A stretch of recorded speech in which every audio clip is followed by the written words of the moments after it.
혹시 스타워즈나 아바타 같은 영화 좋아하시나요? 그 엄청난 세계관과 상상력에 감탄하게 되잖아요. 그런데 만약 이 모든 이야기의 뿌리가 되는 그야말로 SF의 DNA를 만든 작품이 있다고 하면 어떠실 것 같으세요? 오늘 함께 떠나볼 이야기가 바로 그런 책, 화성의 공주입니다.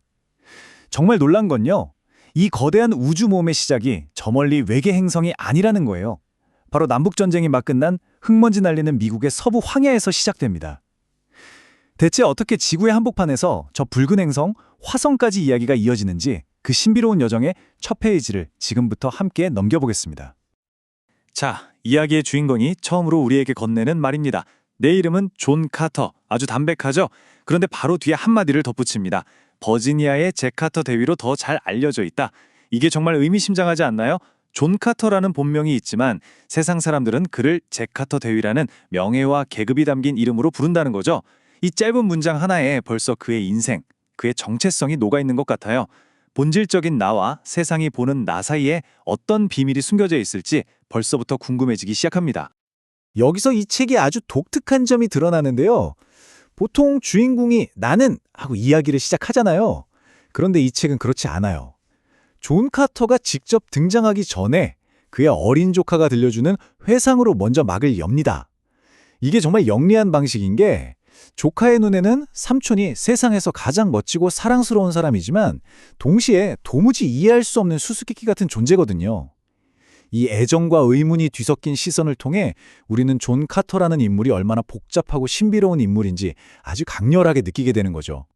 그럼 조카의 기억 속 잭 아저씨는 어떤 모습이었을까요? 한마디로 완벽 그 자체였습니다. 키는 180이 훌쩍 넘고 딱 벌어진 어깨에 군살 하나 없는 허리까지. 누가 봐도 오랜 시간 훈련으로 다져진 군인의 몸이었죠. 이목구비는 또렷하고 짧게 깎은 검은 머리는 강직한 인상을 줬고요. 특히 그 눈빛, 강철 같은 회색 눈동자 안에는 불같은 열정과 깊은 충성심이 함께 담겨 있었다고 해요. 말을 타는 솜씨도 기가 막혔다고 하니 뭐랄까, 아이들부터 어른들까지 모두가 그를 좋아하고 따를 수밖에 없는 그런 압도적인 매력을 가진 남자였던 겁니다. 겉으로 보기에 그는 정말 유쾌하고 사교적인 사람이었어요.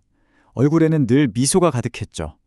어른들과 있을 땐 자신이 겪었던 파란만장한 모험 이야기를 재미있게 들려주면서 분위기를 이끌었고, 아이들과 있을 땐 또 언제 그랬냐는 듯이 똑같이 동심으로 돌아가서 진심으로 함께 놀아주었습니다.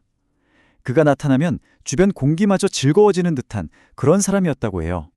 하지만 바로 이 지점에서 존 카터라는 인물의 거대한 미스터리가 시작됩니다. 그렇게 밝고 유쾌했던 사람이 혼자 있다고 생각하는 순간이면 거짓말처럼 얼굴에서 모든 빛이 사라지는 거예요. 그리고 그 자리에는 말로 설명하기 힘든 깊은 그리움과 모든 걸 체념한 듯한 절망적인 슬픔이 가득 들어찼다고 합니다. 마치 밝은 영혼과 어두운 영혼, 두 개의 영혼이 한 몸에 깃들어 있는 것처럼요. 대체 무엇이 이 완벽해 보이는 남자를 이토록 깊은 고통 속으로 밀어넣었던 걸까요? 그의 미스터리는 여기서 끝이 아닙니다. 어쩌면 가장 기이하고 무서운 비밀일 수도 있겠네요. 바로 이 남자가 늙지를 않았다는 겁니다. 자, 타임라인을 한번 보세요. 남북전쟁에 참전하기 전에도 그는 이미 다 큰 어른이었어요. 그런데 15년이 넘는 그 끔찍한 전쟁을 겪고 돌아왔는데도 조카의 눈에는 단 하루도 늙지 않은 것처럼 보였다는 거죠. 그 후로도 세월은 계속 흘러 1885년이 되었지만 그는 여전히 수십 년 전의 그 모습 그대로였습니다. 마치 시간의 흐름이 그 남자만은 피해가는 것처럼요. 그의 기이한 행동은 밤이 되면 더 뚜렷해졌습니다. 그는 종종 밤하늘을, 그 중에서도 유독 반짝이는 어떤 별을 하염없이 바라보곤 했어요.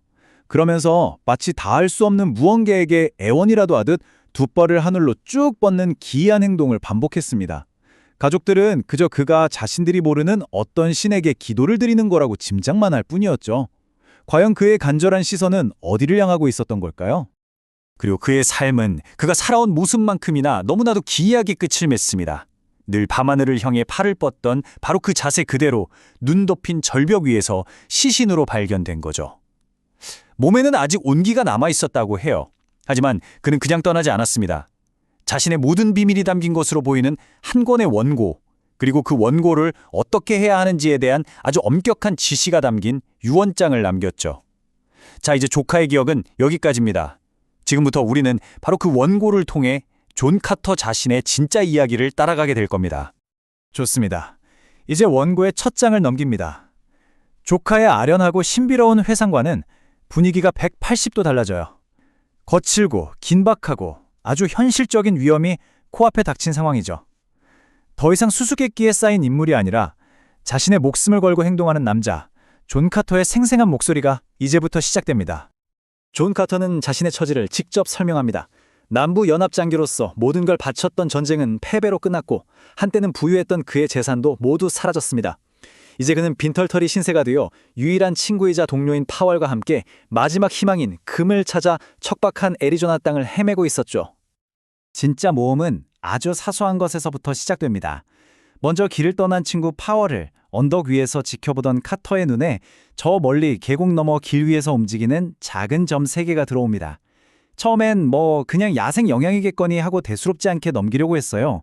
하지만 수많은 전쟁터를 누볐던 그의 동물적인 직감이 머릿속에서 아주 강력한 경고 신호를 보내기 시작합니다. 뭔가 잘못됐다. 그 불길한 예감을 느낀 순간 존 카터는 1초도 망설이지 않습니다. 그의 몸은 이미 기계처럼 움직이고 있었죠. 허리 양쪽에 콜트 리볼버 2자루를 차고 카빈 소총을 챙깁니다. 묵직한 탄띠 2개를 몸에 두르고 재빨리 말에 안장을 얹습니다. 그리고 친구 파월이 사라진 길을 향해 미친 듯이 말을 몰기 시작하죠. 이 모든 과정이 순식간에 이루어집니다. 변경지대의 위험을 뼈저리게 아는 노련한 전사의 모습, 바로 그 자체입니다. 그러면서 그는 잠시 자신의 행동에 대해 설명합니다. 이건 그냥 용감해서 혹은 무모해서 이러는 게 아니라고요. 위험이 두사리고 있는 걸 알면서도 친구를 구하러 달려가는 건 의무를 따라야만 한다는 거의 강박에 가까운 그의 오랜 신념 때문이라고 말합니다. 바로 이 의무감이야말로 존 카터라는 남자를 움직이게 하는 가장 강력한 힘인 셈이죠. 그때부터 시간과 어둠을 상대로 한 필사적인 추격이 시작됩니다. 땅에 남은 발자국을 보자마자 그는 추격자들이 편자를 박제하는 조랑말을 탄 아파치족이라는 걸 알아차립니다. 해가 져서 아무것도 보이지 않게 되자 잠시 멈춰 서지만 달이 떠오르자마자 다시 끈질기게 흔적을 쫓죠. 마침내 친구와 만나기로 한 야영지에 도착했지만 그곳엔 싸늘한 정적만이 감돕니다. 그리고 최악의 상상이 현실이 됩니다. 아파치족은 파울을 죽이지 않았어요. 고문하기 위해 일부러 살려서 끌고 간 겁니다. 절망감이 그를 덮치는 바로 그 순간 저 멀리 어둠 속에서 희미하게 총성 2발이 울려 퍼집니다. 총성에 들린 곳으로 미친 듯이 말을 달려간 카터는 마침내 전투의 흔적을 발견합니다. 하지만 그 끝에서 그를 기다리고 있던 건 이 모든 상황의 해결이 아니었어요. 오히려 이제껏 겪어보지 못한 끔찍하고 초자연적인 비밀을 품고 있는 동굴의 입구였습니다. 익숙한 서부국의 무대는 여기서 막을 내리고 이제 이야기는 인간의 상식으로는 도저히 이해할 수 없는 미지의 영역으로 접어들게 됩니다. 추격전의 결말은 결국 비극이었습니다. 남은 아파치족과 짧고 격렬한 총격전을 벌인 끝에 카터는 친구 파월이 이미 차갑게 식어버린 것을 확인합니다. 그는 비통한 마음으로 친구의 시신을 안아들고 일단 위험을 피하기 위해 근처에 있던 어두운 동굴 안으로 들어갑니다. 바로 그 순간 상황이 완전히 뒤바뀝니다. 지금까지는 총과 칼을 든 인간이 위협이었잖아요. 그런데 갑자기 그보다 훨씬 더 근원적인 공포가 나타납니다. 동굴 깊숙한 곳에서부터 낮고 기이한 정체를 알 수 없는 소리가 울려 퍼지자 그토록 용맹하던 아파치 전사들마저 겁에 질려 비명을 지르며 도망가 버립니다. 이제 칠흑 같은 어둠 속 동굴에는 친구의 시신과 정체불명의 소리, 그리고 존 카터, 이렇게 셋만 남게 된 거죠. 설상가상으로 어디선가 이삼하고 달콤하면서도 코를 툭 쏘는 듯한 강렬한 냄새가 피어오릅니다. 그 냄새를 맡는 순간 카터의 몸이 마치 돌처럼 그대로 굳어버립니다. 숨은 쉴 수 있지만 손가락 하나, 눈꺼풀 하나 까딱할 수 없는 완벽하고 절대적인 마비 상태에 빠져버린 겁니다. 꼼짝도 할 수 없는 공포 속에서 카터는 상상조차 해본 적 없는 기이한 경험을 하게 됩니다. 자신의 정신, 즉 의식이 육체라는 껍데기에서부터 스르르 분리되어 나오는 느낌을 받은 거죠. 마치 옷을 벗는 것처럼 정신과 육체를 잇고 있던 끈이 하나씩 끊어지는 듯한 감각? 그리고 마지막 연결고리가 끊어지는 순간 그의 귓가에서 마치 권총 소리처럼 탕 하는 날카로운 파열음이 울려 퍼집니다. 그리고 다음 순간 그는 서 있었습니다. 그의 육신은 동굴 바닥에 미동도 없이 누워있는데 그의 의식은 멀쩡히 2발로 서서 그 모습을 내려다보고 있었죠. 육체라는 감옥에서 벗어나 순수한 의식 상태가 된 존 카터. 그는 동굴 입구로 걸어가 밖을 내다봅니다. 이제 그의 세상에 대한, 아니 우주 전체에 대한 관점이 영원히 바뀌게 될 운명적인 순간입니다. 육체에서 벗어난 그가 가장 먼저 한 일은 평생을 봐왔던 애리조나의 달밤 풍경을 바라보는 것이었습니다. 그런데 새로운 존재가 되어 바라본 그 풍경은 이전과는 완전히 달랐습니다. 너무나 아름답고 장엄했지만 어딘가 모르게 섬뜩할 정도로 고요했죠. 마치 모든 생명이 사라진 고대의 행성, 완전히 죽고 잊힌 세계의 한 조각을 훔쳐보는 듯한 기이한 느낌을 받았습니다. 하지만 그의 관심은 금세 땅 위의 풍경을 떠나 머리 위를 가득 메운 밤하늘의 별들로 향합니다. 수억 개의 별들 중에서 유독 크고 붉게 빛나는 한 점의 빛이 마치 살아있는 것처럼 그의 모든 의식을 강력하게 끌어당기기 시작합니다. 그 붉은 별, 그것은 바로 화성이었습니다. 평생을 전사로 살아온 그에게 전쟁의 신이라는 이름을 가진 화성은 늘 동경의 대상이었죠. 그런데 그날 밤 그 붉은 별은 단순한 동경의 대상을 넘어 상상조차 할 수 없는 우주의 빈 공간을 가로질러 그에게 직접 손짓하는 것처럼 느껴졌습니다. 마치 거대한 자석이 아주 작은 쇳가루를 끌어당기듯 저항할 수 없는 강력한 힘으로 그를 유혹하며 새로운 운명을 약속하는 것 같았죠. 지구에서의 존 카터 이야기는 이렇게 막을 내립니다. 그리고 그의 진짜 여정은 바로 지금 이 순간부터 시작되는 것입니다. 이게 죽음인가? 내가 정말 저 세상으로 와버린 건가? 에드거 라이스 버루스의 화성의 공주, 그 주인공 존 카터가 붉은 행성에서 처음 눈을 떴을 때 뱉은 말입니다. 생각해보세요. 방금 전까지만 해도 애리조나의 어두컴컴한 동굴 속에 있었는데 눈을 떠보니 생전 처음 보는 귀괴한 풍경 속에 내 몸이 덩그러니 놓여있는 겁니다. 이 짧은 한마디에 그가 느꼈을 극심한 혼란과 당혹감이 그대로 담겨있죠. 자, 그래서 첫 번째 파트에서는요, 존 카터가 지구와는 완전히 다른 물리 법칙이 지배하는 이 세계에서 깨어나서 자신의 몸이 어떻게 변했는지, 그리고 이 새로운 육체에 적응해 나가는 그 놀라운 과정을 한번 자세히 따라가 보겠습니다. 카터의 눈앞에 펼쳐진 화성의 첫인상은 뭐랄까 기묘하게 익숙하면서도 동시에 지독하게 낯선 느낌이었어요. 분명 자신이 살던 애리조나 사막처럼 노란 이끼가 깔린 마른 땅, 기암괴석 같은 것들이 있었거든요. 하지만 모든 게 달랐습니다. 하늘은 검푸른 빛이었고 식물들은 하나같이 귀귀하게 생겨서 지구의 것과는 닮은 구석이 하나도 없었죠. 무엇보다 그를 압도했던 건 소름 끼칠 정도의 고요함이었어요. 수백만 년 동안 그 누구의 발길도 닿지 않은 죽어버린 세계의 심장에 홀로 뚝 떨어진 듯한 그런 느낌. 정말 장엄하면서도 등골이 서늘해지는 풍경이었죠. 자, 바로 이 부분이 존 카터의 운명을 180도 바꿔놓은 가장 중요한 지점입니다. 그가 몸을 일으키려고 힘을 줬는데 느낌이 이상한 거예요. 그냥 가벼운 게 아니라 마치 몸이 깃털처럼 느껴졌거든요. 지구에서 약 77kg이었던 그의 몸무게가 여기 화성에서는 고작 26kg 정도로 느껴졌다는 겁니다. 이게 뭘 의미할까요? 그의 근육은 평생 지구의 강한 중력을 버티도록 단련되어 왔잖아요. 그런데 갑자기 그를 짓누르던 중력이 3분의 1로 줄어드니까 그의 모든 근력이 말 그대로 폭발적으로 증폭된 겁니다. 비유하자면 평생 무거운 쇠사슬을 온몸에 감고 살다가 갑자기 그걸 풀어 헤친 것과 같은 거죠. 엄청난 해방감인 동시에 주체할 수 없는 힘의 시작이었습니다. 이제 카터는 걷기라는 아기 때나 했을 법한 행동을 다시 배워야 하는 신세가 됐습니다. 처음 일어서려는데 몸이 붕 뜨니까 당황했고 무심코 첫걸음을 내디뎠는데 어라? 자기 의지와는 상관없이 몸이 3m나 공중으로 솟구쳐버린 거예요. 땅에 쿵 하고 떨어진 그는 충격을 받았지만 이내 이 새로운 힘을 한번 시험해보고 싶어졌죠. 이번엔 의식적으로 온 힘을 다해 땅을 박차고 뛰어올랐습니다. 그 결과는요? 정말 놀라웠습니다.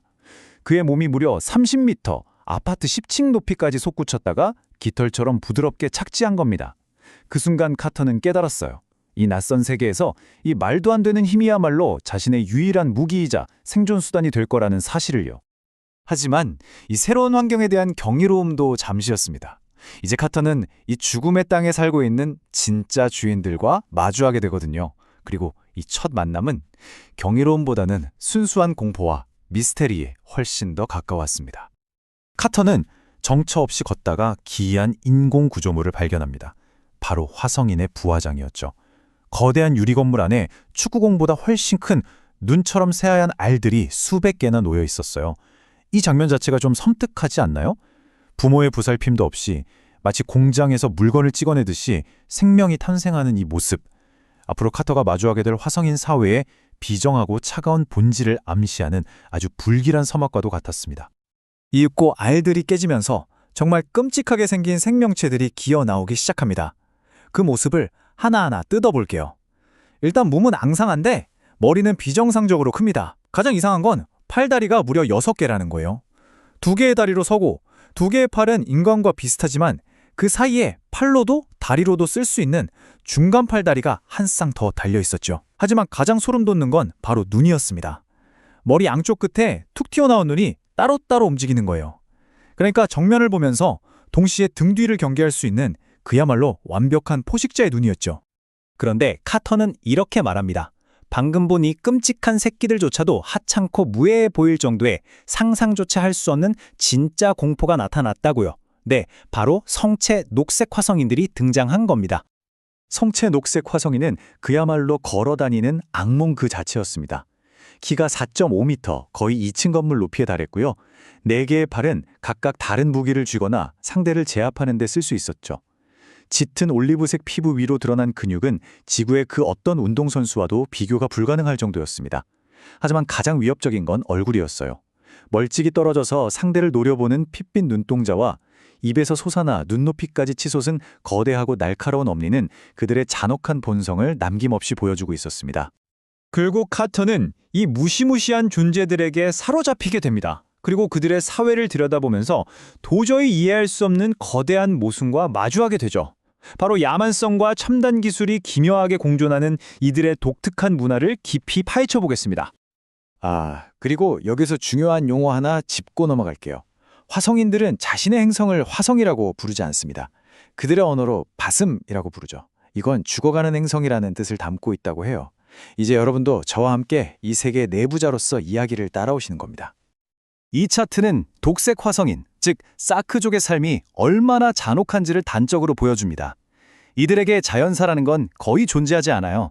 1000명 중에 고작 1명만이 늙거나 병들어 죽을 뿐, 나머지 압도적인 다수는 결투, 전쟁 혹은 사소한 다툼 때문에 폭력적으로 생을 마감합니다. 이게 뭘 의미하겠어요? 이 사회는 끊임없는 투쟁과 폭력 없이는 단 하루도 유지될 수 없는 극단적인 생존 경쟁의 장이라는 뜻입니다. 이들의 잔혹성은 사회 구조 자체에 깊이 뿌리내려 있습니다. 사크족에게는 가족이라는 개념 자체가 없어요. 부화장에서 태어난 아이들은 누가 자기 부모인지도 모른 채 그냥 공동체의 재산으로 길러집니다. 사랑, 우정, 동정심 같은 감정은 나약함의 증거로 여겨져서 철저하게 배척당하죠. 이런 환경에서 자란 개인이 타인에게 공감하지 못하고 극도로 잔인해지는 건 어쩌면 너무나 당연한 결과일지도 모릅니다. 바로 여기에 녹색 화성인 사회에 가장 큰 미스터리가 있습니다. 하는 행동을 보면 거의 야만인에 가까운데 동시에 믿을 수 없을 정도로 정교하고 치명적인 기술력을 갖고 있다는 거죠. 폐허가 된 도시에서 유목 생활을 하면서 최첨단 소총을 들고 다니고 육체 노동은 경멸하면서도 뛰어난 야금술로 무기와 장신구를 만들고 심지어 텔레파시로 소통합니다. 이 엄청난 부조화, 아마도 이들은 과거에 위대한 문명을 이루었지만 어떤 이유로 사회와 문화가 퇴보해서 야만적인 상태로 전락하고 과거의 기술력만 간신히 유지하고 있는 건 아닐까요? 그들의 존재 자체가 바숨이라는 행성의 몰락을 보여주는 증거일지도 모릅니다. 그들의 기술력을 상징하는 게 바로 이 라디움 소총입니다. 총열은 지구의 어떤 강철보다도 가볍고 단단하고요. 탄환은 무려 라디움으로 만들어졌습니다. 작동 방식이 정말 경이롭습니다.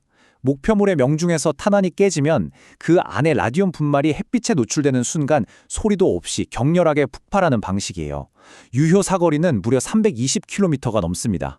이건 그들의 야만적인 외모와는 완전히 정반대되는 고도로 발달한 과학기술의 산물인 거죠. 이제 이야기는 포로로 잡힌 존 카터가 이 잔혹한 사회에서 어떻게 살아남고 나아가 자신의 가치를 증명하면서 전사로 거듭나는지에 초점을 맞춥니다. 그의 생존기는 곧 투쟁의 역사 그 자체였습니다. 화성인들은 카터의 경이로운 점프 능력을 발견하고는 그를 무슨 애완동물처럼 취급하면서 구경거리로 삼으려고 해요. 점프를 뜻하는 화성어 사크를 외치면서 그에게 묘기를 부리라고 명령하죠. 하지만 카터는 여기서 순순히 굴복하지 않습니다. 그는 명령을 거부하면서 오히려 자신의 능력을 음식과 물을 얻어내는 협상 카드로 사용하죠. 이건 그가 단순한 포로가 아니라 자신의 의지를 가진 독립적인 존재임을 선언하는 첫 번째 저항이었습니다. 이 질문이야말로 카터가 직면한 근본적인 도전입니다. 말도 통하지 않고 연민이라고는 눈꼽만큼도 없는 이 사회에서 그가 자신을 지킬 유일한 방법은 그들이 이해할 수 있는 단 하나의 언어, 즉 압도적인 힘을 보여주는 것뿐이었습니다. 카터는 전투를 통해 자신의 가치를 증명해 나갑니다.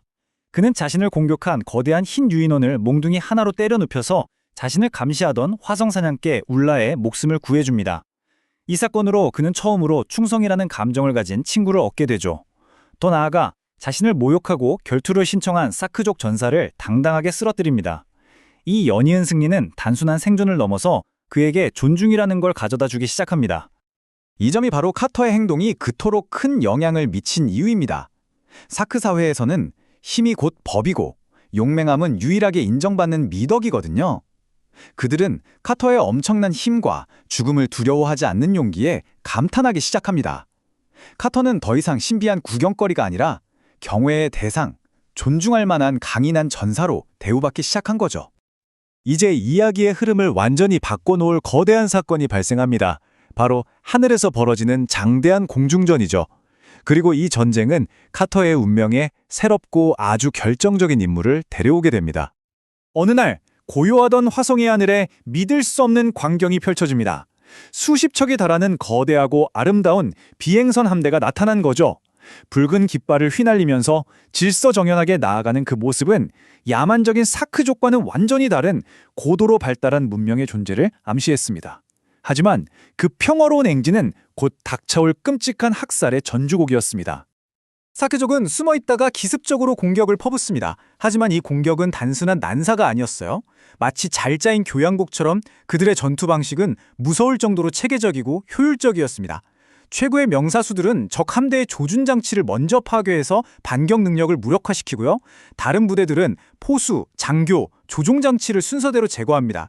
이건 혼돈의 싸움이 아니라 냉철한 계산과 과학에 기반한 전쟁 기술이었던 거죠. 불타며 추락하는 비행선을 보면서 카터는 생각합니다.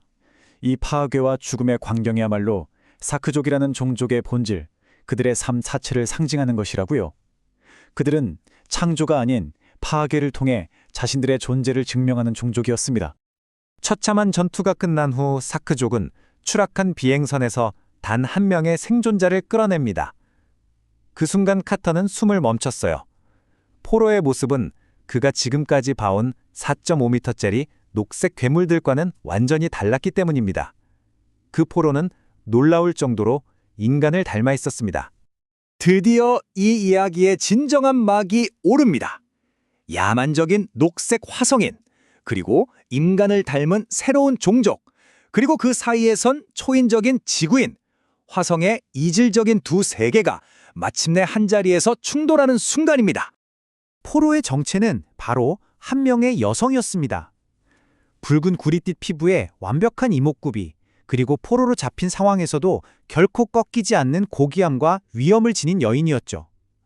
그녀의 존재는 화성에 사크족 외에도 인간과 유사한 고도의 문명을 이룬 또 다른 종족이 존재한다는 명백한 증거였습니다.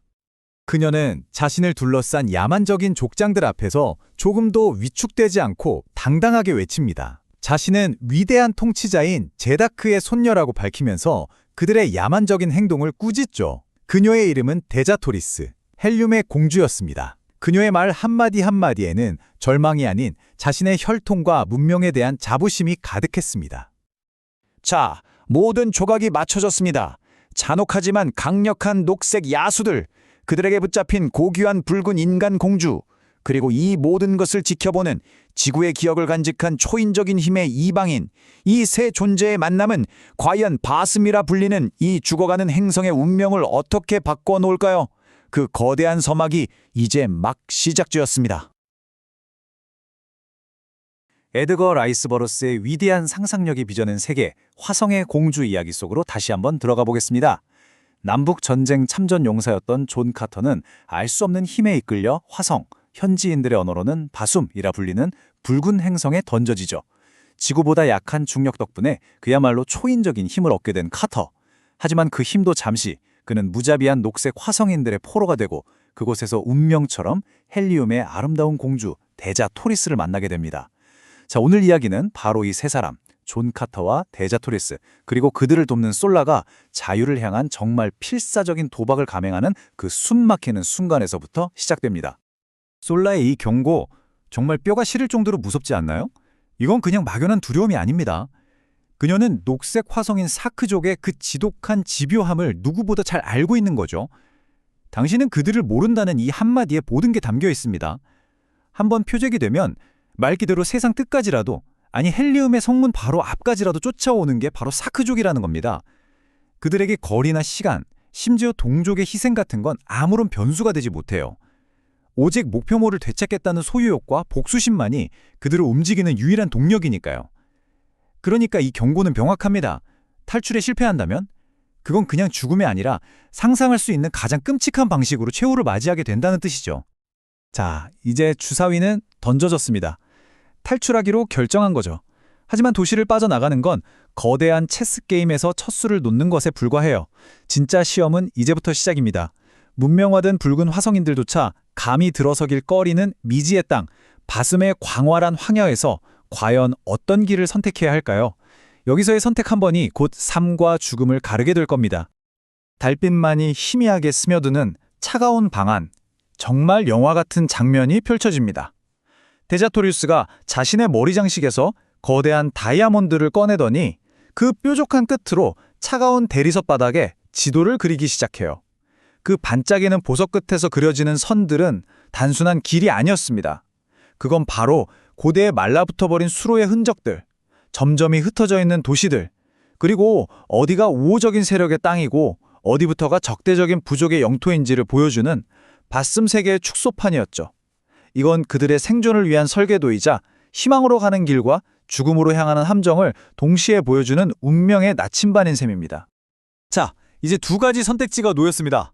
여러분이라면 어떤 길을 택하시겠어요? 먼저 남쪽 경로는 헬리움으로 가는 가장 빠른 길입니다. 하지만 바로 그 때문에 가장 위험한 길이기도 하죠. 생각해보세요. 사크족이라면 당연히 얘네들 가장 빠른 길로 도망치겠지 하고 구곡부터 샅샅이 뒤질 게 뻔하잖아요. 반면에 북쪽 경로는 무려 200마일, 그러니까 320km를 빙 돌아가는 정말 멀고 고된 길입니다. 하지만 바로 그 비효율성과 상식을 벗어나는 선택이야말로 그들의 가장 강력한 무기가 되는 거죠. 추격자들의 허를 찌르는 겁니다. 그들은 주저없이 이 북쪽 길을 택해요. 이건 단순한 도망이 아닙니다. 적의 생각을 읽고 그들은 예상을 완벽하게 뒤엎는 생존을 건 치밀한 심리전인 거죠. 마침내 그들의 여정이 시작됐습니다. 고대의 바다였던 곳이 말라붙어 지금은 끝없는 황토색 이끼만이 펼쳐진 기묘한 땅 위를 가로지르는 고독한 행군이죠. 정말 이상한 건 이 풍경이 마치 그들의 존재 자체를 세상에서 지워버리기 위해 설계된 것처럼 그 어떤 소리도 그 어떤 흔적도 허용하지 않는 절대적인 고요와 정막만이 감돌았다는 겁니다. 정말이지 이 문장 그대로입니다. 이 고대 해저의 황토색 이끼는 마치 거대한 흡음재처럼 모든 소리를 삼켜버리고 그 위에는 발자국조차 남지 않아요. 그들이 타고 있는 거대한 동물, 토트의 육중한 발굽 소리마저 완벽하게 사라져버리는 기묘한 땅. 그들의 탈출은 마치 소리 없는 유령들의 행렬과 같았습니다.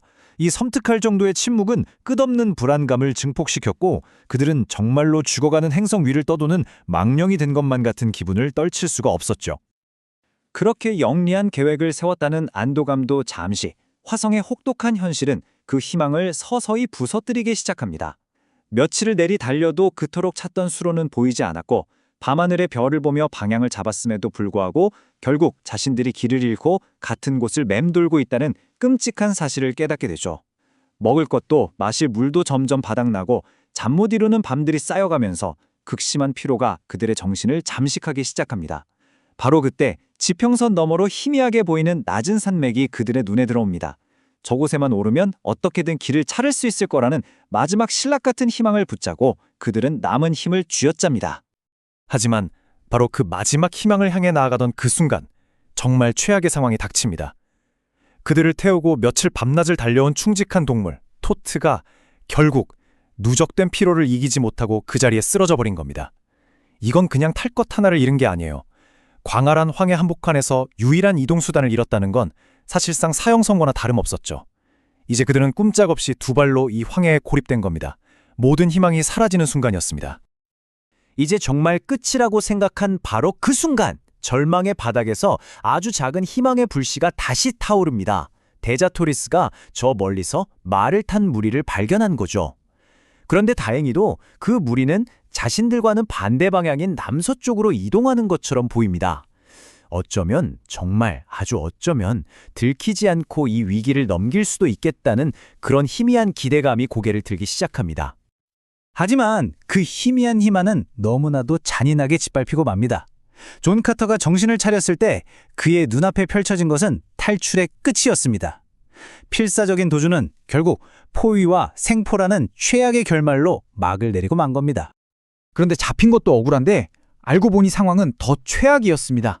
카터는 곧 자신들이 그토록 두려워했던 사크족에게 다시 잡힌 게 아니란 걸 깨닫게 되어 그들은 훨씬 더 야만적이고 비교도 안 될 만큼 잔인하기로 악명 높은 또 다른 녹색 화성인 부족, 바로 와운족의 손에 떨어진 겁니다. 이건 뭐랄까, 하나의 지옥에서 겨우 빠져나왔나 싶었더니 더 끔찍한 나락으로 떨어진 것과 같았죠. 카터의 눈앞에선 녹색 전사는 딱 봐도 사크족이 아니었습니다. 그의 가슴과 허리에는 인간의 해골과 바싹 마른 손 같은 끔찍한 전리품들이 주렁주렁 매달려 있었거든요. 이건 그냥 장식이 아니죠. 자신들이 얼마나 많은 생명을 앗아갔는지를 과시하는, 걸어다니는 공포의 징표 그 자체였습니다. 카터는 하나의 저주를 피하려다 정말이지 훨씬 더 지독하고 끔찍한 저주에 걸려들고 만 것입니다. 그리고 카터는 빛 한 줄기 들어오지 않는 지하 감옥에 던져집니다. 상상조차 하기 힘든 그야말로 완벽한 어둠 속에 갇힌 거죠. 눈을 뜨나 감으나 똑같은 칠흑 같은 어둠, 모든 감각이 사라지고 시간의 흐름마저 멈춘 듯한 이곳에서의 경험은 그의 인생에서 가장 끔찍한 고문이 됩니다. 이 절대적인 암흑 속에서 그의 정신은 서서히 그리고 확실하게 산산조각 나기 시작합니다. 그런데 그냥 어둡기만 한 게 아니었어요. 어쩌면 그게 더 나았을지도 모릅니다. 그 암흑은 살아있는 악몽으로 가득 차 있었습니다. 카터가 지쳐서 바닥에 누울 때마다 정체를 알 수 없는 차갑고 미끄러덩한 무언가가 그의 몸 위를 스르륵 기어다녔습니다. 보이지도 않고 소리도 없는 존재와의 이 끔찍한 접촉은 그의 남아있던 마지막 이성마저 갉아먹기 시작했죠. 결국 더 이상 견딜 수 없었던 카토는 완전히 광기에 사로잡히고 맙니다. 그는 자신을 묶고 있던 쇠사슬을 무기 삼아 묵묵히 음식을 가져다 주던 간수를 덮쳐 살해합니다. 이건 이성적인 판단이 아니었어요. 어둠 속에서 인간성이 완전히 마모되고 오직 살아남겠다는 본능만이 남은 짐승의 처절한 몸부림이었습니다. 이 순간 그의 이성은 완벽하게 부서져 내린 상태였죠. 그런데 바로 그 광기의 절정에서 정말 기적 같은 일이 벌어집니다. 그의 손가락 끝에 차가운 쇠붙이의 감촉이 느껴진 겁니다. 바로 열쇠였죠. 탈출이라는 구체적인 희망의 상징. 이 감각은 마치 전기 충격처럼 그의 뇌리를 강타했고 광기의 심연에 빠져있던 그의 정신을 순식간에 현실로 되돌려 놓습니다. 마치 스위치가 켜지듯이 미친데도 웃고 제잘거리던 바보에서 탈출을 계획하는 냉철한 생존자로 순식간에 변모한 겁니다. 하지만 그 희망도 정말 잠시였습니다. 열쇠를 향해 조심스럽게 손을 뻗는 바로 그 순간 그는 깨닫습니다. 이 어둠 속에 혼자가 아니었다는 사실을요. 저편 어둠 속에서 그를 가만히 지켜보는 6쌍의 빛나는 눈동자가 마치 그의 희망을 비웃기라도 하듯 그를 뚫어지게 응시하고 있었던 겁니다. 그리고 최악의 절망이 찾아옵니다. 슥, 슥 하는 소리와 함께 그 눈의 주인들이 간수의 시체와 함께 카터의 유일한 희망이었던 열쇠 뭉치를 어둠 속 저편으로 끌고 가버립니다. 자신의 탈출 수단이 탐욕스러운 만찬의 일부가 되는 끔찍한 과정을 속수무책으로 지켜봐야만 했던 거죠. 그는 다시 한번 아무런 희망도 없이 쇠사슬에 묶인 채 절대적인 어둠 속에 홀로 남겨졌습니다. 지하 감옥에서의 영원과도 같았던 시간이 흐른 후 카터는 마침내 빛 속으로 끌려 나옵니다. 드디어 이 지옥에서 벗어나나 싶었지만 아니요. 그건 자유를 위한 것이 아니었습니다. 그는 와훈족의 끔찍한 투기장에서 벌어지는 죽음의 구경거리, 하나의 장기말이 되기 위해 끌려 나온 것이었죠. 와훈족의 유희는 그야말로 체계적인 잔인함의 전시회였습니다. 그냥 싸움을 붙이는 게 아니에요. 스포츠라는 이름 아래 온종일 끔찍한 죽음의 축제가 벌어지는 거죠. 카터는 자기 차례가 오기 전에 여성 포로들이 굶주린 야생 들개떼에게 처참하게 찢기고 거기서 살아남은 들개들이 다시 거대한 짐승에게 죽임당하는 광경을 강제로 지켜봐야 했습니다. 그리고 마침내 그 쇼의 주인공으로 존 카터가 호명됩니다. 그런데 여기서 반전이 일어납니다. 수많은 전사들과 맹수들이 그에게 달려들었지만 지구의 중력이 익숙했던 존 카터의 힘과 민첩성은 화성에서는 그야말로 초인적이었거든요. 그는 순식간에 희생자에서 무서울 정도로 효율적인 검투사로 돌변합니다. 단순히 살아남는 수준을 넘어 상대를 압도하기 시작하자 이 잔인한 군중들은 오히려 그에게 열광적인 박수갈채를 보냅니다. 정말 아이러니하죠? 문명인으로서의 정체성은 버리고 오직 생존을 위해 야수가 되어야 하는 이 상황에서 그는 역설적으로 피해 굶주린 관중들의 영웅이 되어가고 있었던 겁니다. 그렇게 끝없는 살육이 계속되던 가운데 이 피비린내 나는 살육의 현장에서 정말 믿을 수 없는 일이 벌어집니다. 그와 마찬가지로 포로가 된 한 남자와의 만남. 이 만남은 그에게 탈출을 위한 새롭고 아마도 마지막이 될지 모를 기회를 가져다 줍니다. 커터는 다음 상대로 나온 남자의 복장을 보고 한눈에 알아차립니다. 헬리움의 군인이라는 것을요. 헬리움, 그가 그토록 가고 싶어 했던 바로 그 도시, 데자토리스의 고향. 이건 단순한 우연이 아니었습니다. 그야말로 절망의 한가운데서 운명처럼 찾아온 만남이었죠. 잠재적인 동맹을 알아본 카터는 목숨을 건 결투가 한창인 와중에 정말 대담한 제안을 합니다. 서로의 검이 부딪히는 찰나 그는 칸토스칸에게 속삭이죠. 어둠이 내릴 때까지 싸움을 길게 끌어서 탈출할 방법을 찾아보자고요. 서로 다른 세계에서 왔지만 둘은 전사로서의 명예를 공유하고 있었고 그 짧은 순간에 서로를 믿기로 합니다. 이로써 죽고 죽이는 결투는 순식간에 와운족 전체를 속이기 위한 위험천만한 연극으로 바뀌게 됩니다. 정말 기가 막힌 장면이죠. 두 사람은 와훈족 전체가 지켜보는 가운데 완벽한 호흡으로 전장의 연극을 펼칩니다. 칸토스칸의 검이 카터의 팔과 몸통 사이의 빈틈을 아슬아슬하게 파고들자 카터는 그 검을 팔로 꽉 조여서 마치 자기 몸에 깊숙이 박힌 것처럼 보이게 하며 그대로 쓰러집니다. 그리고 어둠이 짙게 깔리는 순간 칸토스칸이 그의 목에 마지막 일격을 가하는 척하며 검을 모래바닥에 깊숙이 박아버리죠. 이 신들린 연기에 모든 와훈족은 존 카터가 마침내 죽었다고 확신하게 됩니다. 자, 연극은 성공했습니다. 어둠과 자신의 죽음이라는 완벽한 위장 아래 존 카터는 이제 자유를 향한 마지막 수를 던질 준비를 합니다. 카터는 칸토스 칸에게 먼저 가서 승리의 대가인 자유를 당당히 요구하라고 말하고 도시 동쪽 언덕에서 만나자는 약속을 남깁니다. 이제 투기장 바닥에는 시체들 사이에 죽은 척 누워있는 카터 혼자 남았습니다. 그는 원형극장의 모든 관중이 떠나기를 숨죽여 기다립니다. 주변에 널브러진 시체들의 차가운 감촉과 진동하는 피비린내가 그의 마지막 은신처가 되어주었죠. 마침내 도시를 탈출한 카터는 약속 장소에서 새로운 친구를 기다립니다. 희망과 불안 속에서 하루가 지나고 또 이틀이 지납니다. 하지만 칸토스칸은 끝내 나타나지 않았습니다. 재회는 실패로 돌아갔고 그는 자유를 얻었지만 다시 한번 완전히 혼자가 되었습니다. 거대하고 적대적인 화성의 풍경 속으로 그 무엇도 약속되지 않은 미지의 미래를 향해 홀로 걸어나가는 이 고독한 모습.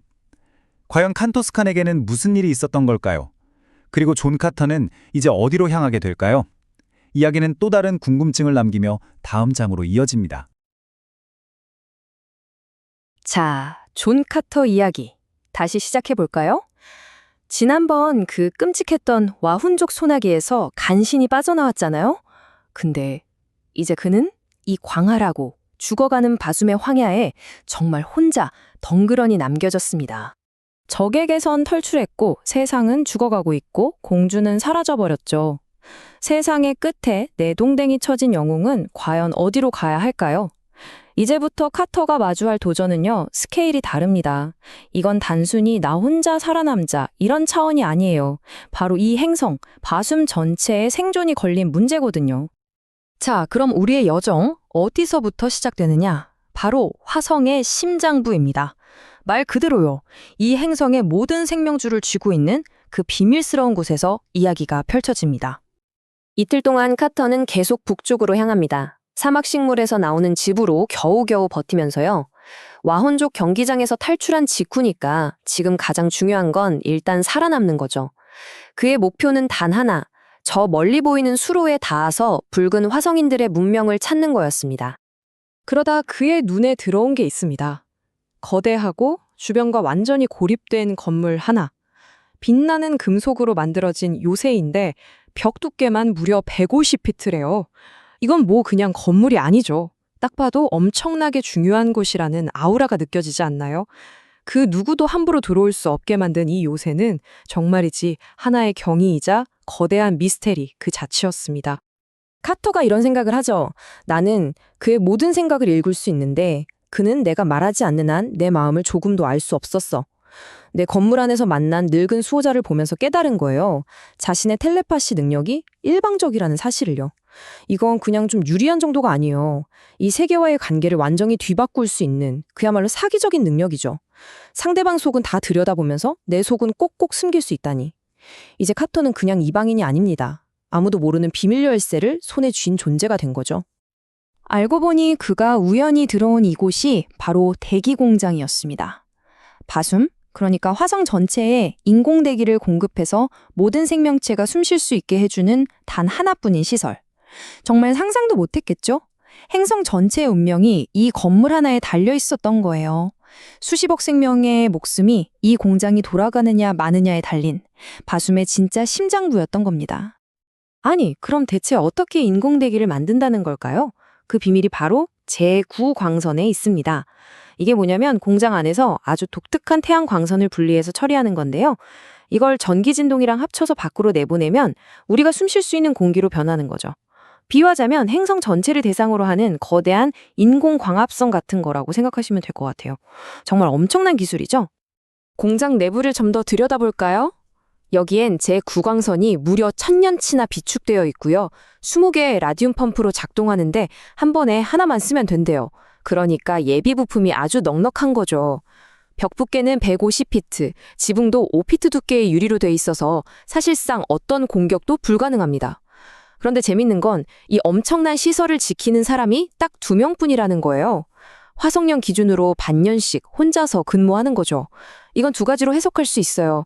자신들의 기술이 너무 완벽해서 이 정도면 충분하다고 맹신하고 있거나, 혹은 반대로 이 거대한 문명이 사실은 이 시설을 유지할 인력조차 부족할 만큼 쇠락했다는 역설적인 증거일 수도 있겠죠. 자, 여기서 카터의 텔레파시 능력이 또 한 번 빛을 발합니다. 카터가 그냥 무심코 물어본 거예요. 아니, 근데 이 엄청난 문은 대체 어떻게 열어요? 하고요. 그 순간 수호자의 머릿속으로 9개의 특정한 화성 소리, 그러니까 문을 여는 암호가 스쳐 지나간 거죠. 수호자는 아차 싶어서 바로 입을 닫혔지만 이미 늦었습니다. 그 생각의 파동이 카터의 머릿속에 그대로 복사 붙여넣기 된 거예요. 수호자 입장에서는 정말 찰나의 실수였지만 카터에겐 이 요새의 가장 큰 비밀, 그 누구도 열 수 없는 문을 여는 마스터키를 손에 넣은 셈이었습니다. 수호자의 생각이 환대에서 의심과 두려움으로 바뀌는 걸 카터는 실시간으로 읽고 있었어요. 그리고 곧이어 소름 끼치는 결심을 잊게 됩니다. 미안하지만 이게 바숨 전체를 위한 최선이야. 이게 무슨 뜻이었을까요? 바로 비밀을 지키기 위해 카터를 잠자는 동안 죽여야 한다는 거였습니다. 여기서 중요한 건 이 수호자가 그냥 나쁜 놈이 아니라는 거예요. 그의 입장에서는 어쩔 수 없는 선택이었을 겁니다. 행성 전체의 안전, 수십억의 목숨을 지키기 위해 외부인 한 명을 희생시킨다. 어쩌면 그게 그의 무겁고도 당연한 책임이라고 생각했을지도 모르죠. 이제 카터는 선택의 기로에 섰습니다. 가만히 있다가 죽느냐? 아니면 탈출하느냐? 당연히 후자죠. 수호자가 단검을 갈고 있는 동안 카터는 조용히 방을 빠져나옵니다. 그리고 세 겹으로 된 거대한 문 앞에 서죠. 마음을 집중해서 아까 훔쳐낸 9개의 생각 파동을 자물쇠에 그대로 쏘아보냅니다. 그러자 믿을 수 없는 일이 벌어지죠. 그 거대한 문들이 차례차례 소리 없이 스르르 열리는 겁니다. 카터와 울라는 그렇게 행성의 심장부에서 탈출에 성공합니다. 바슴의 그 누구도 해내지 못했을 위협을 이 지구인만 해낼 거죠. 자, 그렇게 대기 공장에서 빠져나왔지만 아직 안심하긴 이릅니다. 그는 여전히 낯선 땅의 이방인이니까요. 이제 카터는 화성의 지배 동족이라고 할 수 있는 붉은 화성인들, 그중에서도 조단가 사람들 틈에 섞여 들어갈 방법을 찾아야만 합니다. 다행히도 한 정부 농장에서 그는 아주 친절한 푸토르 형제를 만나게 됩니다. 이들은 조단가의 관리들이었는데 낯선 카터를 아주 따뜻하게 맞아줘요. 카터 입장에서는 정말 오랜만에 느껴보는 인간적인 환대였을 겁니다. 야만적인 녹색 화성인들이나 행성을 위해 개인을 희생시키려는 냉정한 수호자와는 전혀 다른 따뜻한 사람들을 드디어 만난 거죠. 풀트로 형제 덕분에 카터는 붉은 화성인들의 세계를 제대로 엿보게 됩니다. 이 사회는 생각보다 훨씬 체계적이고 문명화되어 있었어요. 예를 들어 물은 저 멀리 극지방의 만년설에서부터 도관을 통해 끌어오는데요. 모든 경작지가 이 수로를 따라 좁고 길게 형성되어 있습니다. 그리고 더 놀라운 건 지하 파이프를 통해 물을 식물 뿌리에 직접 공급한다는 거예요. 물 한 방울도 낭비하지 않겠다는 거죠. 노동력은 주로 죄수나 전쟁포로 그리고 독신세를 못 낸 사람들이 충당하고요. 모든 게 아주 효율적으로 통제된 환경 속에서 돌아가는 사회였습니다. 경제 시스템도 지구랑은 아주 다릅니다. 일단 동전은 타원형이고요. 더 특이한 건 종이화폐인데 중앙은행 같은 곳에서 찍어내는 게 아니라 개인이 필요할 때마다 직접 발행한대요. 빚은 1년에 딱 2번 갚는 날이 정해져 있고요. 만약 빚을 못 갚으면 어떻게 될까요? 채권자가 손해를 보는 게 아니라 정부가 대신 갚아줍니다. 대신 빚을 진 사람은 국영 농장에 가서 일하면서 그 빚을 갚아야 해요. 어찌 보면 개인의 파산을 막는 사회 안전망 같기도 하고 또 어찌 보면 노동력을 확보하기 위한 국가의 통제 시스템 같기도 한 아주 흥미로운 방식이죠.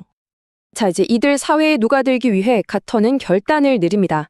피부에 붉은 빛이 도는 기름을 바르고 머리도 조단가 스타일로 싹둑 잘라버리죠. 완벽한 현지인으로 위장하는 겁니다. 이건 그냥 변장이 아니에요.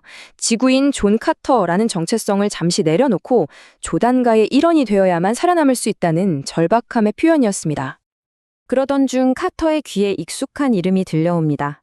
귀족들의 대화 속에서 나온 이름, 바로 데자토리스였죠. 한 귀족이 이렇게 말합니다. 헬륨은 바숨 최고의 미인들을 자랑하지만 그 중에서도 모르스카작의 딸 데자토리스야말로 가장 아름다운 꽃이지. 이 말을 들으며 카터는 그녀가 모두에게 얼마나 사랑받는 존재인지 다시 한번 깨닫습니다. 동시에 그녀의 실종으로 헬륨 전체가 깊은 슬픔에 빠져 있다는 소식에 마음이 무거워지죠. 그런데 바로 그 순간 정말 청천벽력 같은 소식이 전해집니다. 포로로 잡힌 녹색 전사 하나가 데자토리스가 죽었다고 확인했다는 겁니다. 타크에서 탈출한 후에 살해당했다는 거죠. 그 전사는 그녀가 다른 세계에서 온 이상한 생명체와 함께 있었다고 증언했는데 그게 바로 자기 자신을 가리키는 말이잖아요. 이 소식은 카터의 마지막 희망마저 짓밟아버리는 그야말로 결정타였습니다. 사랑하는 사람이 죽었다는 소식을 들었지만 그렇다고 주저앉을 수는 없죠. 카터는 이 깊은 슬픔을 안고 조단가로 향합니다. 그리고 바로 그곳에서 그의 특별한 능력이 그에게 전혀 새로운 운명을 열어주게 될 겁니다. 조단가에 도착한 카터. 그런데 거기서 정말 뜻밖의 인물을 만납니다. 바로 와우훈족 경기장에서 만났던 헬륨의 조종사 칸토스 칸이었어요. 이 낯선 도시 한복판에서 아는 사람을 만났다는 것만으로도 엄청난 위안이었겠죠. 칸토스 칸과의 재회는 절망에 빠져있던 카터에게 한 줄기 빛과도 같았습니다. 칸토스 칸 덕분에 카터는 화성의 비행선 기술에 대해 배우게 되는데요. 이게 또 아주 신기합니다. 바로 제8광선이라는 걸 이용하는 건데요. 이건 빛이 가진 고유한 속성인데 중력을 밀어내는 힘, 그러니까 반발력을 가지고 있어요. 이 힘을 비행선 안에 가둬서 부력을 얻는 거죠. 지구의 비행기처럼 공기의 힘을 이용하는 게 아니라 빛 자체의 힘으로 중력을 거스르는 겁니다. 그래서 소음도 거의 없고 아주 우아하게 날 수 있는 거죠. 카토는 칸토스 칸에게 1인용 비행기 조종법을 배웁니다. 길이 16피트에 폭이 2피트 정도 되는 작고 날렵한 기체인데 작은 라디움 엔진으로 움직여요. 물론 부력은 방금 말씀드린 제8광선으로 얻고요. 이게 엄청나게 빠르고 민첩한데 지구의 강한 중력에 단련된 카터의 신체 능력이 이 새로운 기술을 배우는데 아주 큰 도움이 됐다고 합니다. 그리고 첫 단독 비행에 나선 날 사건이 터집니다. 정찰 임무를 수행하던 카터의 눈에 끔찍한 광경이 포착된 거예요. 녹색 전사 3명이 조단가 왕족으로 보이는 사람 1명을 공격하고 있는 현장이었습니다. 영웅이 될 기회는 원래 이렇게 갑자기 찾아오는 법이죠. 카터는 망설이지 않고 비행기를 급강하시켜요. 그런데 갑자기 하늘에서 쇳덩이가 덮쳐오니까 녹색 전사들이 타고 있던 토트들이 겁을 먹고 그냥 막 달아나 버립니다. 카터는 그 틈에 착륙해서 공격받던 왕족이 망가진 비행기를 고치는 걸 도와주죠. 잠시 후에 녹색 전사들이 다시 돌아오긴 했는데 이번에도 역시 토트들이 카터의 비행기 근처로는 오려고 하질 않는 거예요. 결국 전사들은 포기하고 돌아가고 카터는 그 왕족을 조단가까지 안전하게 호위합니다. 칼 한 번 휘두르지 않고 오직 기지와 새로운 기술에 대한 공포심만으로 적을 무리친 셈이죠.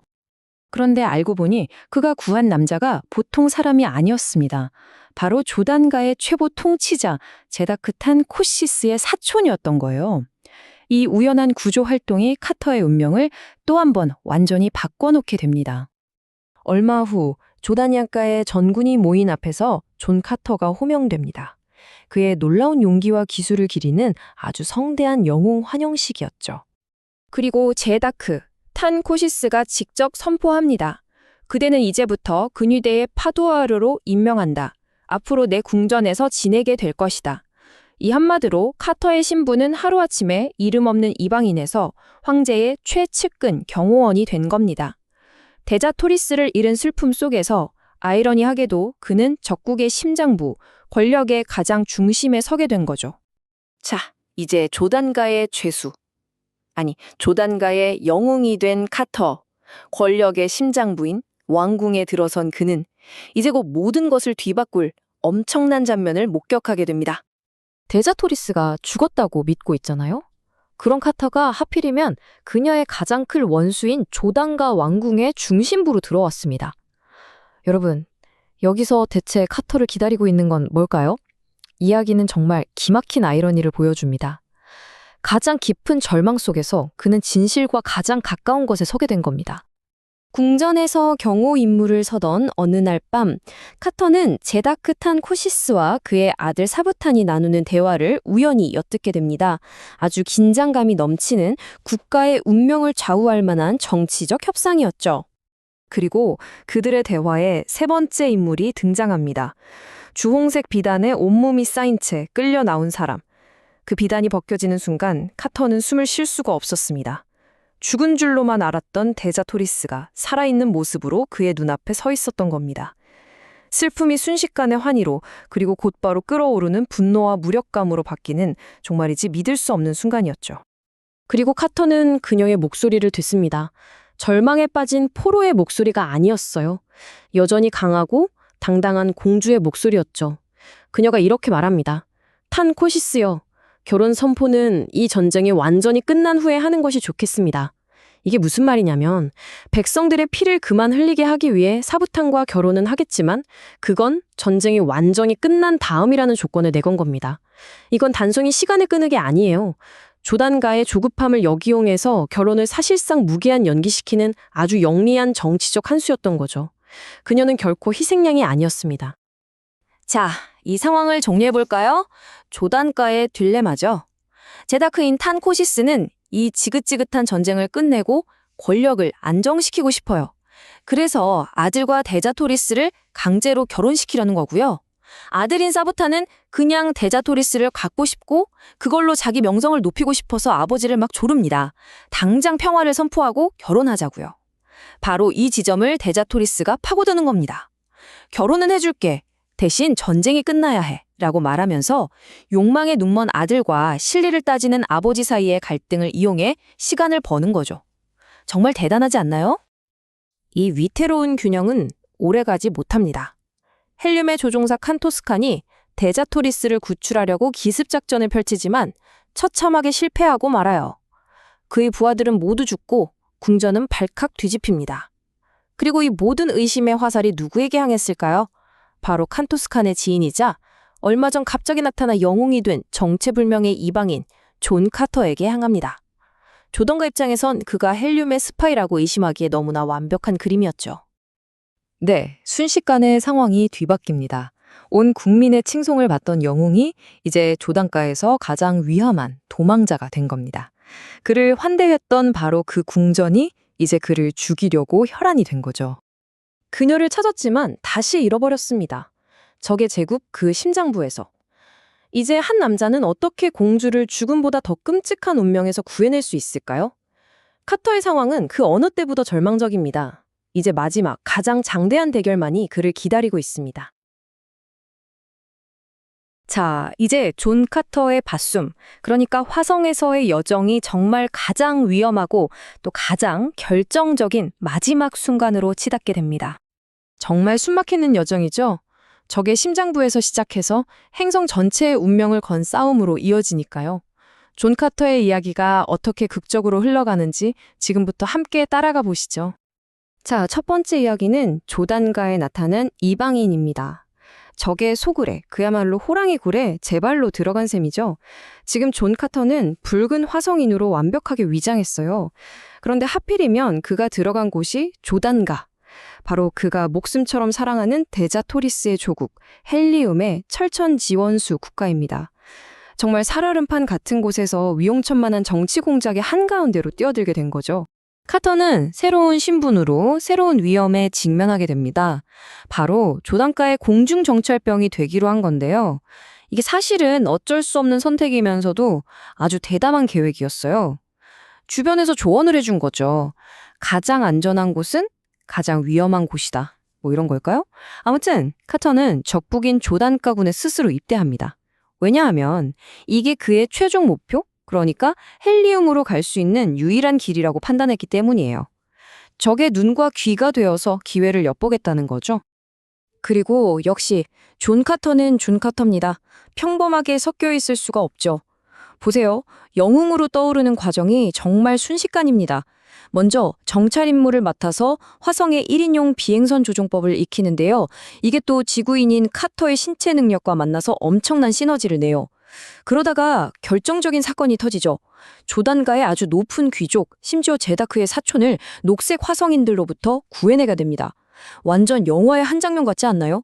이 공로로 카터는 엄청난 포상을 받아요.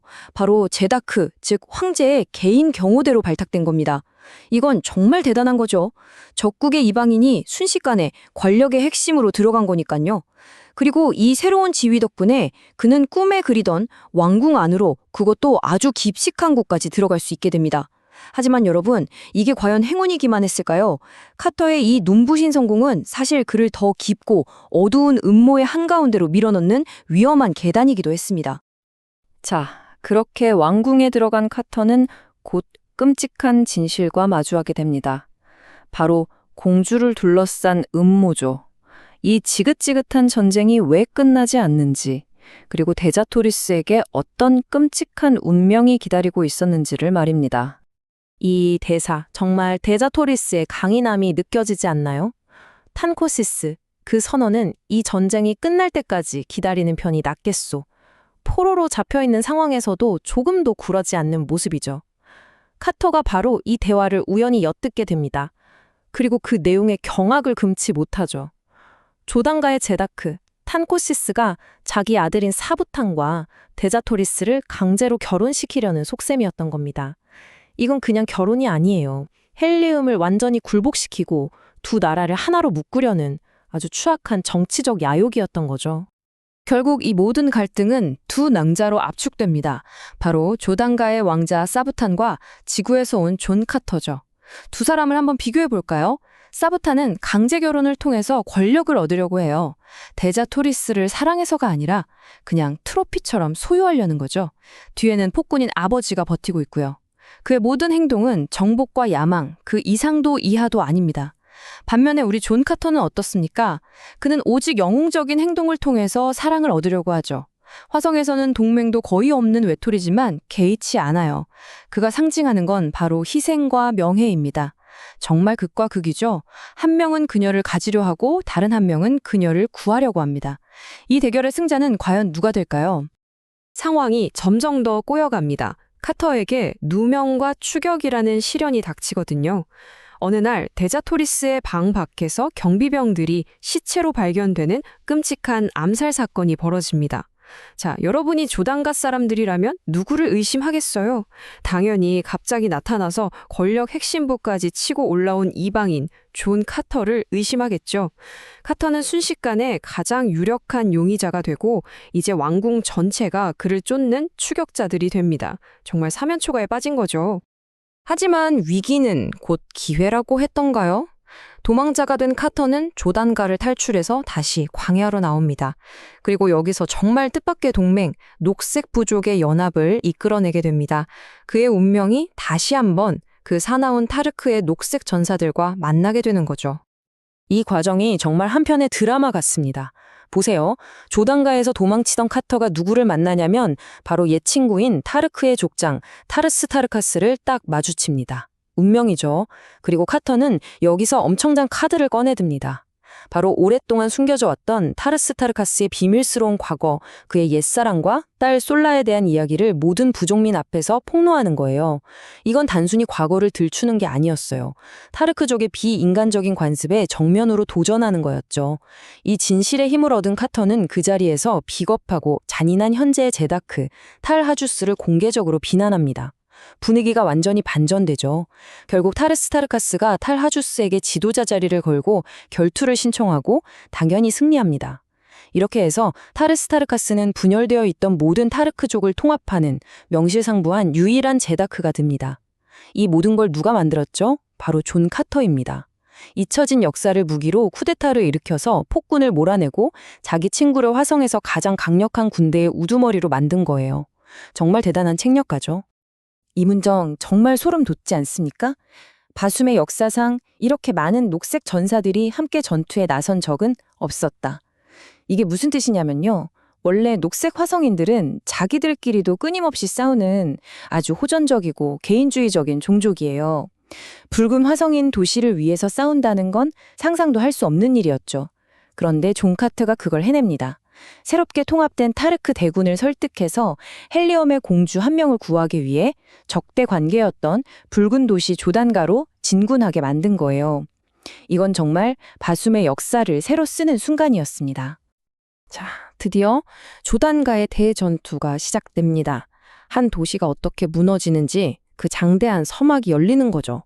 수만 명의 녹색 전사들이 철옹성이라 불리던 조단가 성벽 앞에 집결했습니다. 이제 전설로 남을 대결이 눈앞에 펼쳐집니다. 조단가의 방어는 전설적이었어요.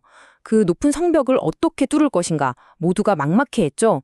그때 존 카터가 기상천외한 작전을 지시합니다. 바로 인간탑이에요.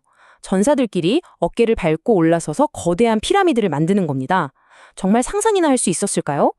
카터는 이 살아있는 사다리를 타고 무려 40피트, 그러니까 12m가 넘는 높이까지 올라갑니다. 그리고 거기서부터 지구의 약한 중력 덕분에 얻게 된 그의 경이적인 도약력으로 남은 35피트, 약 10m를 단숨에 뛰어넘어 성벽 꼭대기에 작지합니다. 이건 뭐 거의 슈퍼히어로죠.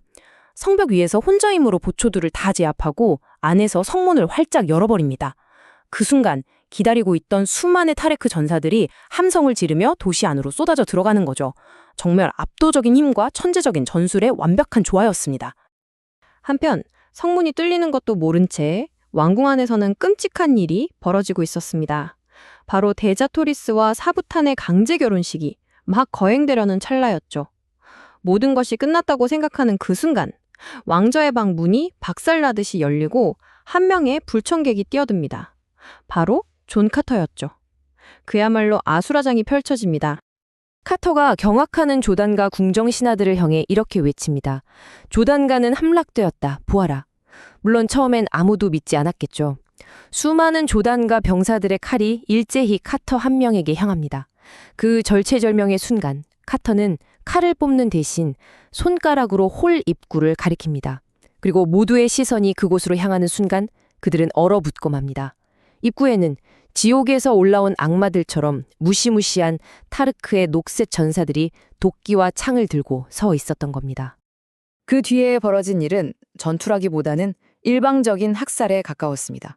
데자토리스를 탐했던 왕자 사부탄이 그 자리에서 목숨을 잃고 이 모든 걸 계획했던 제다크, 탄 코시스 역시 살해당합니다.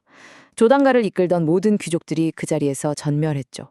순식간에 타르크족은 완전한 승리를 거뒀고 마침내 마침내 데자토리스는 길고 긴 악몽에서 벗어나 안전해졌습니다. 조단가의 함락은 바슴 전체의 역사를 바꿔놓았습니다. 그리고 존 카터에게는 그야말로 꿈과 같았던 9년이라는 전례 없는 평화와 행복의 시대를 선물해 주었죠. 그는 이제 헬리움의 왕자가 됩니다. 승리를 거둔 영웅들은 이제 헬리움으로 개선합니다. 헬리움 시민들이 본 광경은 정말 역사적인 장면이었을 거예요. 자신들의 공주 데자토리스와 그녀를 구한 영웅 존 카터, 그리고 그들 양옆과 뒤를 가득 메운 이전에는 공포의 대상이었던 막강한 타르크 군대.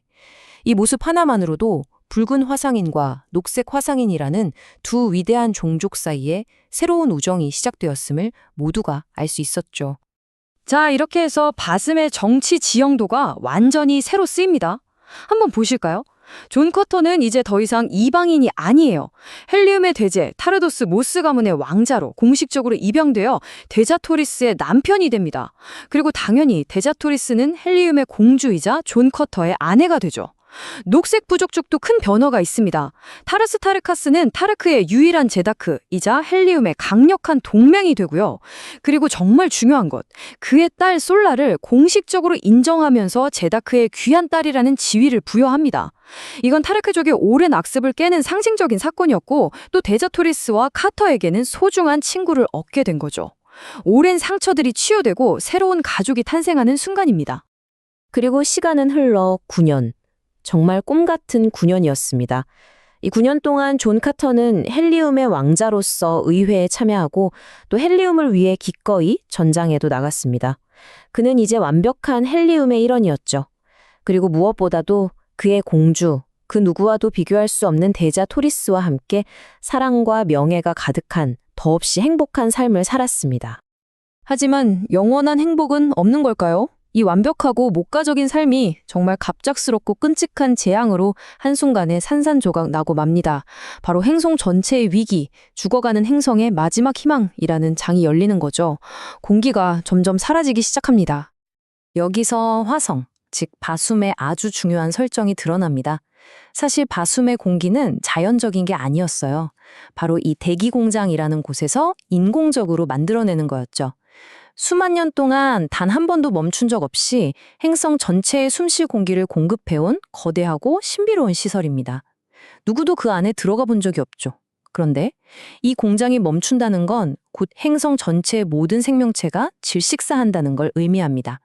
그리고 어느 날 한 전령이 바로 그 끔찍한 소식을 가져온 겁니다. 대기 공장의 엔진이 멈췄다고요. 이제 행성 전체의 마지막 카운트다운이 시작됩니다. 남은 공기는 딱 3일분. 첫째 날, 이 끔찍한 소식이 발표되자 사람들은 공포에 떨지만 곧 헬리움의 시민답게 조용한 용기로 자신들의 운명을 마주하기 시작합니다. 둘째 날이 되자 공기가 눈에 띄게 희박해지는 게 느껴집니다. 그리고 셋째 날, 이제는 숨쉬는 것 자체가 고통이 됩니다. 길거리에서는 노인이나 아이들처럼 약한 사람들부터 하나둘 쓰러지기 시작하죠.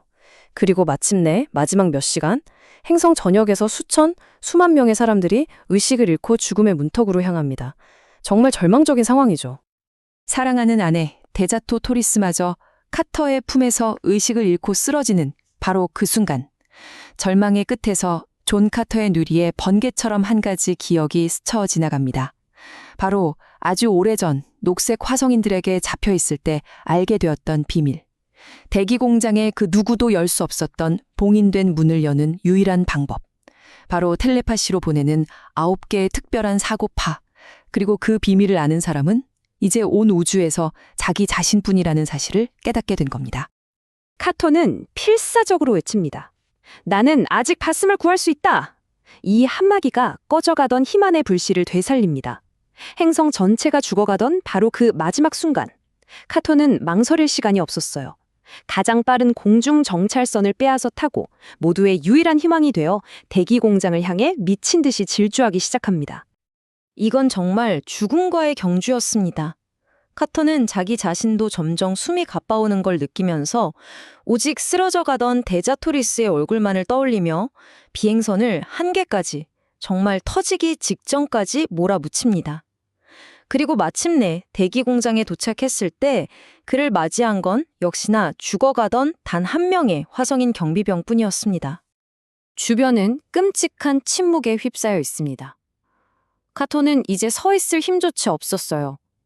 털썩 무릎을 꿇으며 정말 마지막 남은 한 줌의 의식을 쥐어짜내서 그 9개의 사구팔을 저 거대한 문을 향해, 자물쇠를 향해 온 힘을 다해 던집니다. 그리고 끼익, 거대한 문이 미끄러지듯 열립니다. 그 순간 카토 역시 깊고 깊은 어둠 속으로 쓰러져 버립니다. 그런데 카터가 다시 눈을 떴을 때 그가 본 것은 화성의 붉은 모래도 다시 돌아가기 시작한 대기 공장의 모습도 아니었습니다. 바로 애리조나 사막의 차가운 달빛이었죠. 10년, 무려 10년이라는 세월이 흘러 있었습니다. 그는 자신의 원래 몸으로 지구로 돌아온 겁니다. 그동안 그가 화성으로 떠나기 전 준비해뒀던 금광 덕분에 엄청난 부자가 되어 있었죠. 하지만 그게 다 무슨 소용이겠어요? 그의 삶을 한번 보세요. 화성에서의 삶은 사랑과 모험, 그리고 살아야 할 목적이 있었지만 다시 돌아온 지구에서의 삶은 텅 빈 부와 지독한 외로움, 그리고 닿을 수 없는 곳을 향한 그리움뿐이었습니다. 그는 완전히 부서져 버린 거죠. 그의 심정을 가장 잘 보여주는 말이 바로 이겁니다. 그녀에게서 수백만 마일이나 떨어진 끔찍한 지구에서 사느니 차라리 그곳, 그녀 곁에 죽어 눕는 편이 낫겠다. 정말 가슴 아픈 말이죠. 생각해보면 존 카토의 승리는 행성 하나를 통째로 구한 역사상 가장 위대한 승리였습니다. 하지만 그 대가로 그는 자기 자신에게 가장 소중했던 모든 것, 그의 사랑, 그의 가족, 그의 삶의 의미를 전부 잃어버렸습니다. 우주라는 건널 수 없는 심연 저편에 완전히 홀로 남겨지게 된 거죠. 그래서 이 책은 우리에게, 그리고 존 카터에게 이토록 잔인하고 가슴 아픈 질문을 던지며 끝을 맺습니다. 과연 그의 희생은 성공했을까요? 그가 문을 연 순간 다시 뿜어져 나온 생명의 공기가 제 시간에 사랑하는 데자토리스에게 닿았을까요? 아니면 그녀의 그 아름다운 몸은 저 멀리 4,800만 마일, 약 7,700만 킬로미터 떨어진 곳에서 이미 차갑게 식어버린 걸까요? 이 질문은 세계와 세계 사이의 그 거대한 공허함 속에서 영원히 메아리치게 됩니다.